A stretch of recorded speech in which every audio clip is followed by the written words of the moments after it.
நம்ம ஏன் social மீடியாவுக்கும் junk food அதாவது தேவையில்லாத உணவு பழக்க வழக்கங்களுக்கும் அடிமை இருக்கோம்னா நம்ம மைண்டில் இருக்கிற எதிர்மறை எண்ணங்கள் நெகட்டிவ் தாட்ஸ்னால தான் இதை நம்ம சரியான வாழ்க்கை முறை மூலயமா மாற்றலாம்.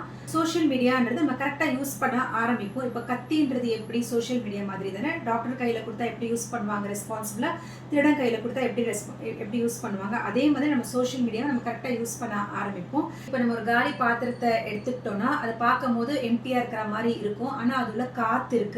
அதே மாதிரி தான் நம்ம மைண்டும் வந்து நமக்கு எம்டியாக இருக்கிற மாதிரி தெரியும், ஆனால் நம்ம மைண்ட் வந்து நெகட்டிவ் தாட்ஸால ஃபில்லாக இருக்குது. இப்போ எப்படி அந்த காலி பாத்திரத்தில் இருக்கிற காற்றை வெளியேற்றணும்னா நம்ம தண்ணி ஊற்றினா அது வந்து வெளியேறிடும் இல்லையா, அதே மாதிரி தான் நம்ம மைண்டில் இருக்கிற நெகட்டிவ் தாட்ஸை வெளியேற்றணும்னா பாசிட்டிவ் ஹேபிட்ஸ் நேர்மறை பழக்க வழக்கங்கள் மூலிமா நம்ம மைண்டை வந்து நம்ம நிரப்பணும். அப்போ ஆட்டோமேட்டிக்காக நெகட்டிவ் தாட்ஸ் வந்து வெளியேற ஆரம்பிச்சிடும்.